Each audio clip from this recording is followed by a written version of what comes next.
morning. Okay, so we're going to go over chapter 14 in one video, and then chapter 15 in the second video. So this first video is going through chapter 14 on dividends and dividend policy. And just for those people who are watching the videos at home, I'm juggling two different screens here, so it may take me some time to move from one slide to the next. Okay. Get down. Hold on just a moment. Okay, so before we get into the concepts and skills that we want to take away from this chapter, I do have a link included in your Moodle, and you can take a look at this at another time. But basically, it was a link to an article about stock repurchases. I think it was GE who made stock repurchases a while back, and most often stock prices increase after there is a stock repurchase. And my question to you is, why do you think that stock prices might increase following a stock repurchase? Because it's assumed that if the owners are purchasing stock back, they have an understanding that the company's going to grow. Absolutely. It's a signal. It's basically showing, just to repeat that, showing that the underlying company is interested in their own stock. That's a signal to the marketplace that there must be something good with this stock if that company in and of itself is willing to buy its own stock back. Go ahead.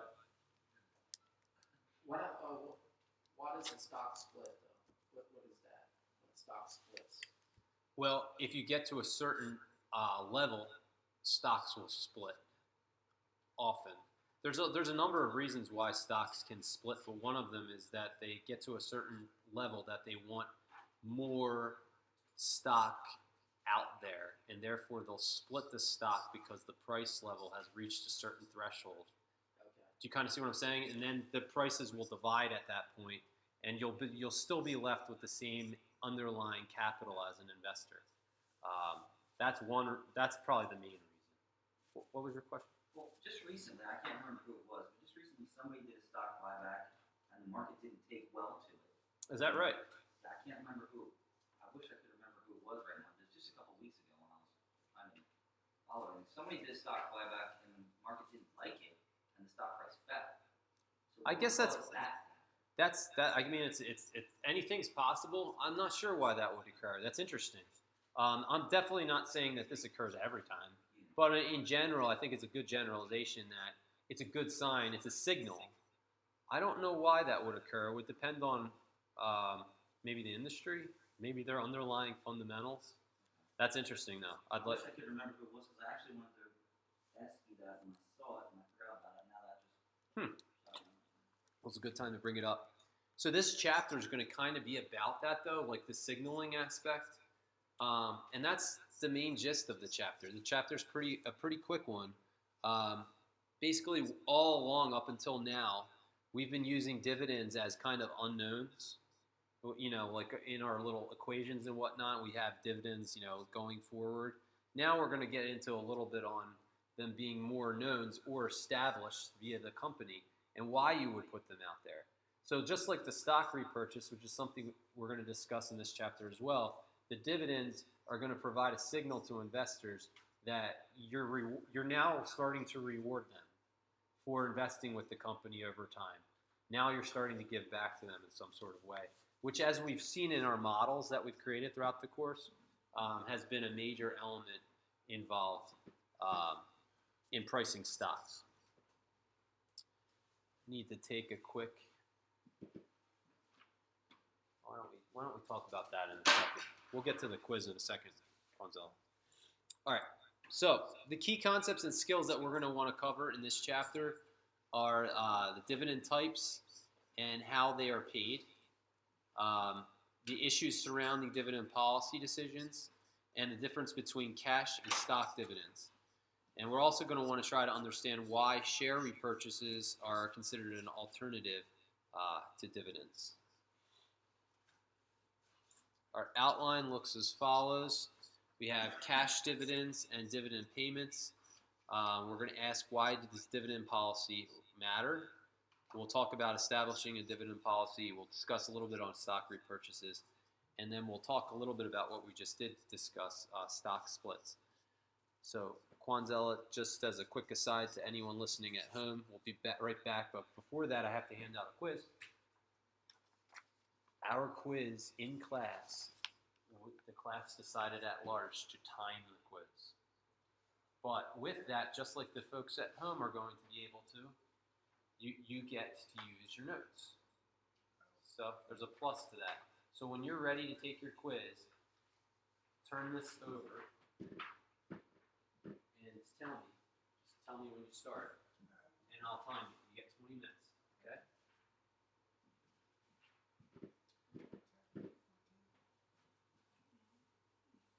All right, so let's get started with the chapter. Oops,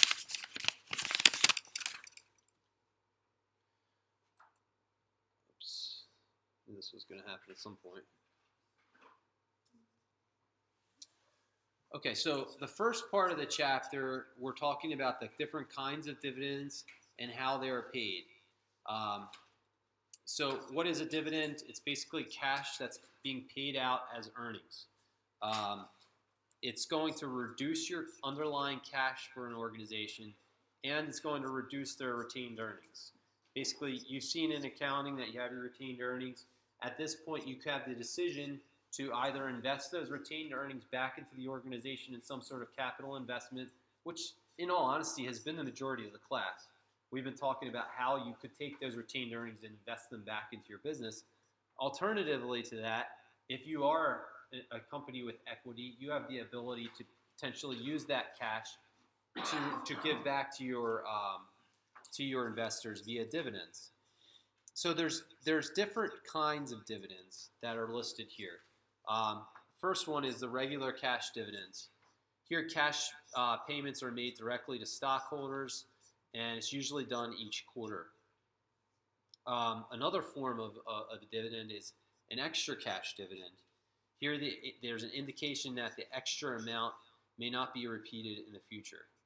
It's kind of similar to a special cash dividend, where with a special cash dividend, it will definitely not be repeated in the future. And then finally, there's a liquidating dividend where some or all of the business has been sold. So there's various forms of dividends, and I would say, obviously the regular cash dividend is probably the one that you're most familiar with hearing if you've heard about dividends. But you may have seen situations where there's an extra cash dividend, especially in the investing game. If you've really been following it closely, you may have seen something like that. And these types of things can alter stock prices. And we'll get to that in just a moment. So when you see dividends, it may have some sort of effect on the underlying stock.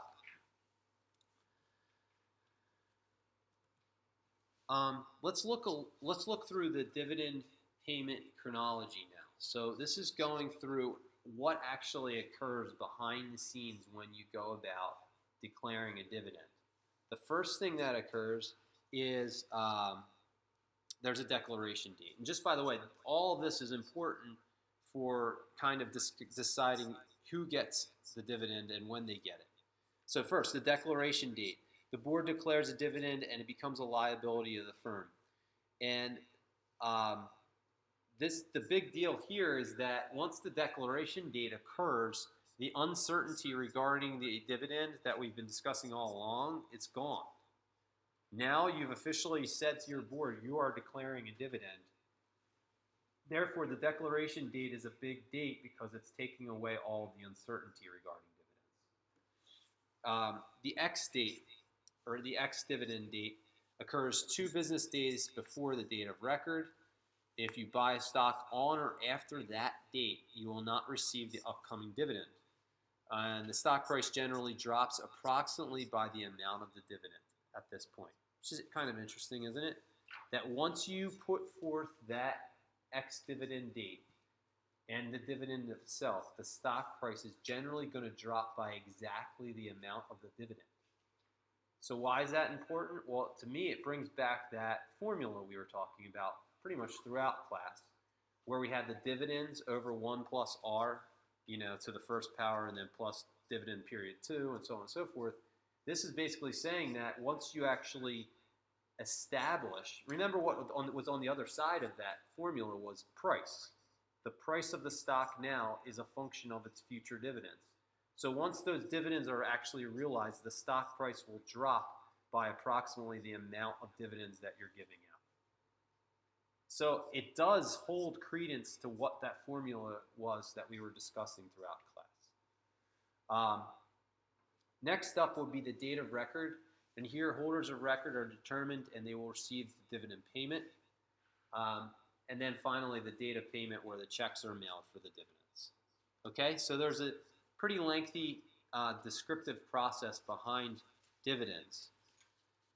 If you want more on this, I think in your textbook on like page 441, there's a full chronology, but that's not necessarily important for now. Okay, our next slide shows what we were just talking about as far as the actual decline in the dividend and how it affects the price. So let's just say that we have a $10 stock price. And, you know, over on the one side, you're at, you know, T minus 2. That means probably 2 periods in the past. And then -1 means you're yesterday. Period 0 means you are today. Period +1 means you're tomorrow, and so on, all the way forth. So once you hit that period 0, you're at what's called the X date, and the stock price will drop by exactly $1 if the dividend is $1 on that X date. So once that dividend is realized, the stock price declines in response to that.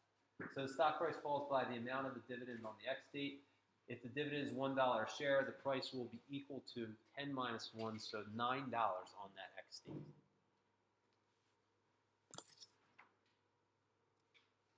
Okay, so there's a question out there on whether the policy in and of itself matters. And throughout the class, it's been kind of a foggy issue. I mean, we've created this model where stock prices are a function of their future dividends. So the question is, if a stock price right now is a function of its future dividends, will dividend realization, actually going forth with the dividends, how will that necessarily affect the stock price? Will it be for good or will it be for worse? And there's 2 camps here. There's one camp that's going to say dividends do matter, and the other camp's going to say dividend policy may not matter at all. So there's not a definitive answer here. So let's just go through the first one. Dividends matter. These folks are going to say that the value of the stock is based on the present value of expected future dividends, so therefore, of course, dividends are going to matter. But as far as the actual policy goes, it may not matter. The policy is a decision to pay the dividends versus retaining the funds to reinvest in the firm. So in theory, if the firm reinvests that capital now, it'll grow and it can pay higher dividends in the future. So the point being that dividends are definitely going to matter underlying. But the debate is really on whether the policy matters. Does it matter to give out dividends right now, or is it better to reinvest that back in the firm and hopefully have higher dividends in the future? And the question is kind of just an underlying question. There's no definitive answer given in finance to this question. Quick aside, I'm going to take a break for just a second. Mark, which quiz do you want to do first? Why don't you do the other one later? Let's start with the current one. This is, the class decided to time it. Ponzel's doing it too. You want to just start at the same time? And it's 20 minutes you have to do it. You can use open notes. So get all your stuff open, and when you're ready to start, why don't you guys start together if you don't mind? Just raise your hand when you're ready to start, and then I'll start timing. You're going to have 20 minutes once you start. All right, back to this. So the question is whether dividend policy matters or not, and there's no clear answer to that question. All right. There is an example in the text on whether this could be irrelevant. So let's kind of walk through that. The idea behind the irrelevance argument is that if a firm has a lower payout ratio now it'll reinvest the capital into the firm, grow the firm faster, and pay higher dividends later. On the other hand, if the firm has a higher payout ratio now, it will reinvest less capital back into the firm and pay lower dividends later. So as long as the required return is earned on investments, it's irrelevant which choice the firm makes. And that's the underlying point here.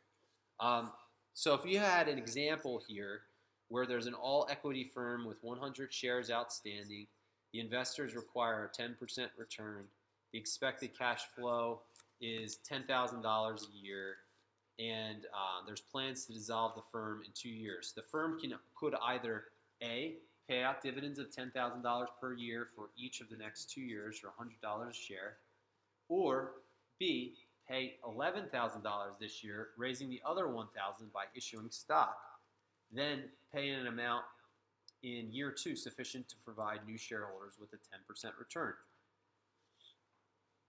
Let's take a look at both options. You can see here, let's dissect Plan A again. You have your cash flow, $10,000 in each year 1 and year 2. There's no new stock under Plan A, so the cash flow available to shareholders is $10,000 in each year.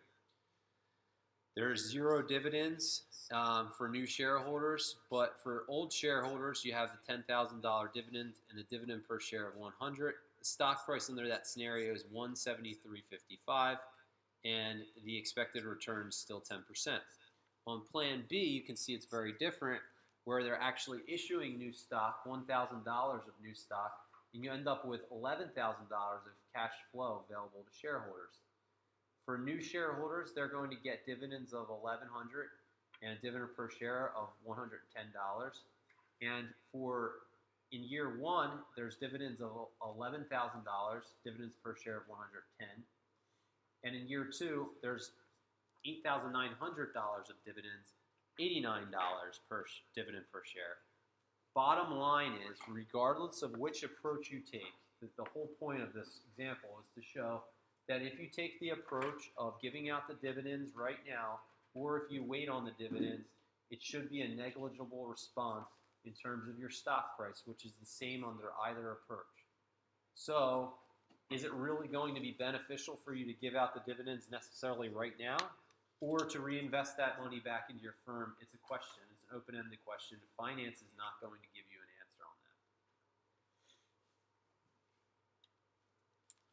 that. All right, so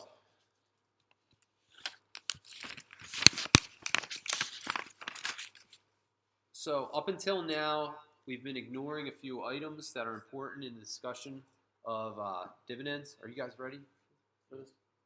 All right, why don't you get started now, and you're going to have to be done by 1:15.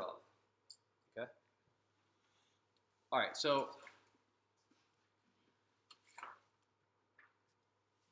there's several factors favoring a low payout, and up until now we've been ignoring some of the factors involved. So the factors favoring a low payout, what would make you want to yield towards kind of a... Okay. Well, that's good to know. No, Mark's take. Well, yeah, Mark, you're gonna have to take that one too. Yeah. Why don't you take that one later, though? Stick with this one first. You guys get an extra minute.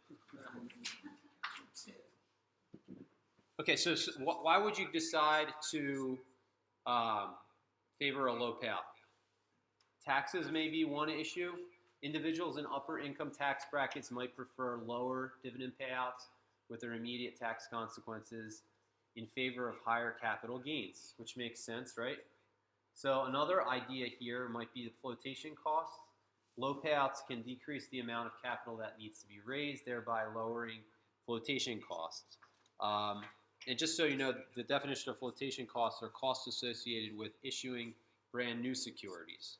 So, you know, the other example would be you'd have to issue more equity, and therefore flotation costs may be an issue. A third factor would be dividend restrictions. Debt covenants, they may limit the percentage of income that can be paid out as dividends.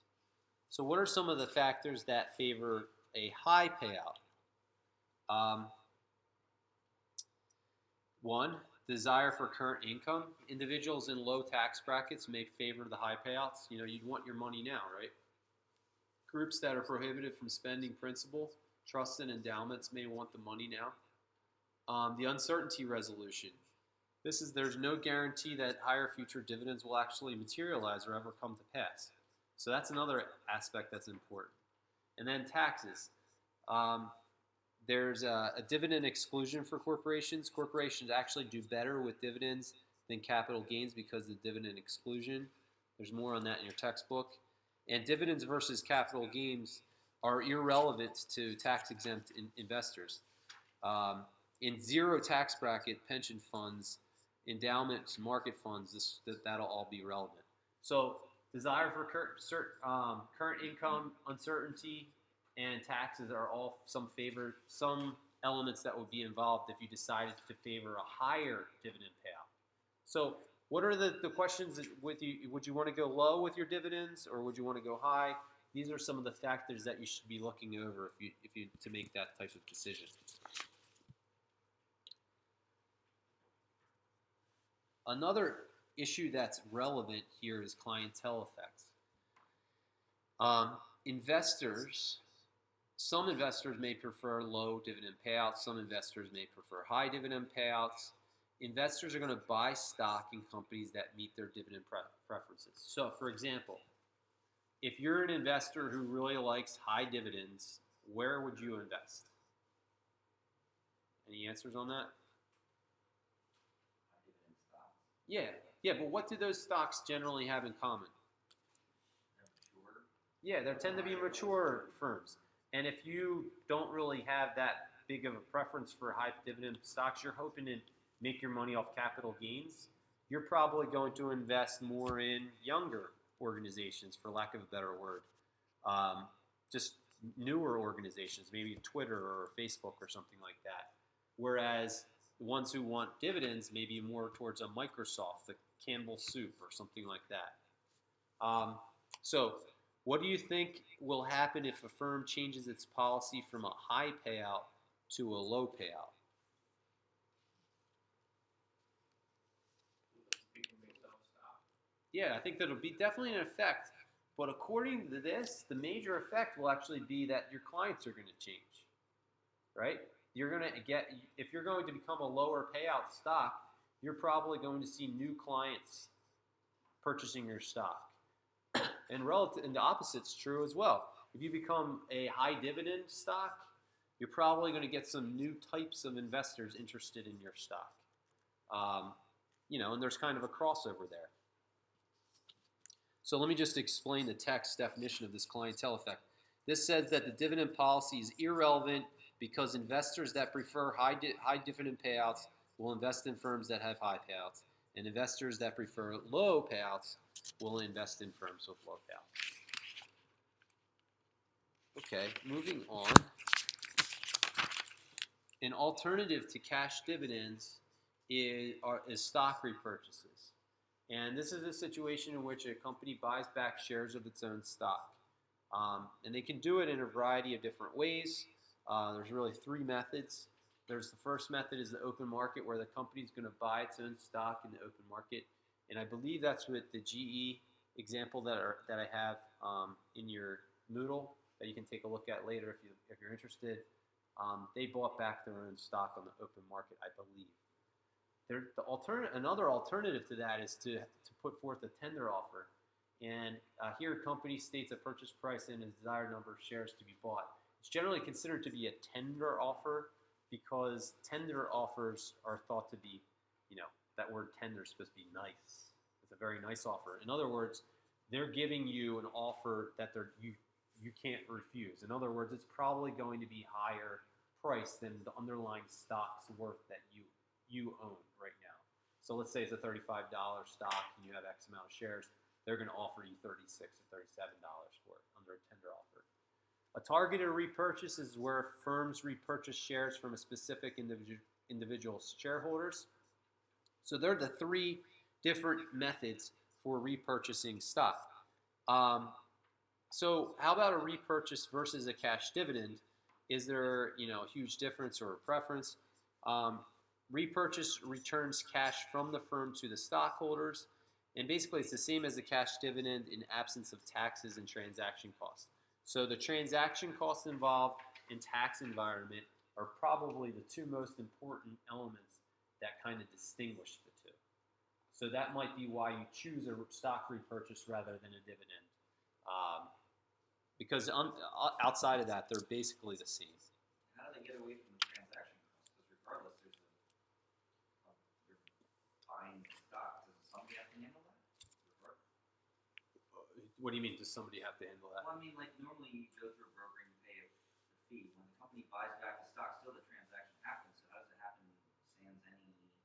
Oh, I think I think you're right. There's always a transaction cost. I think what they're trying to say is there's always going to be a transaction cost associated with that. But are there tax benefits? I don't know. Are there thoughts involved? I think another point here that should be mentioned is, are there thoughts involved on you thinking your stock is going to increase, sooner rather than later? Therefore, is there kind of a timing element to it as well? So I think you're balancing kind of the timing of your own information, taxes, and those costs, like you're saying, that are going to be there, and trying to make a decision based on those things. Because you're right, those costs are going to be there no matter what. Getting a little bit more specific on the tax side, cash dividends, there's no investor control over the timing or size, and it's taxed as ordinary income. For repurchases, it allows an investor to decide if they want current cash flow, and they're taxed only if they choose to sell and they reap a capital gain on the sale. So the gain may qualify as lower tax capital gains if shares are owned for more than 1 year. So there's clearly a little bit of kind of juggling here on which you'd prefer, and there's a decision-making process involved with that, depending on the tax environment, the environment of the organization, and in all honesty, how much you're looking to do. Like, are you looking to put forth a large increase in dividends, or are you starting dividends altogether? That sort of thing.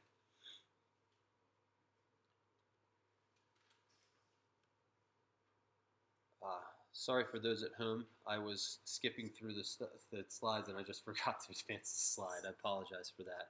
All right, so we're on the dividend summary slide.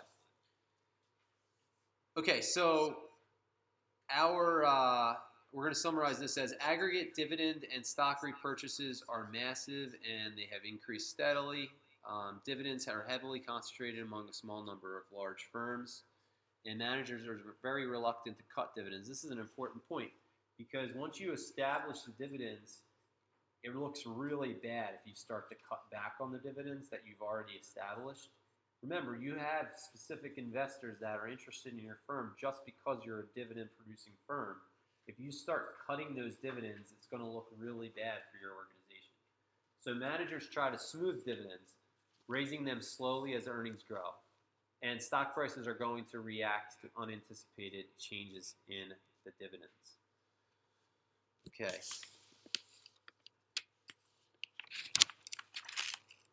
Oops. Bear with me for a second.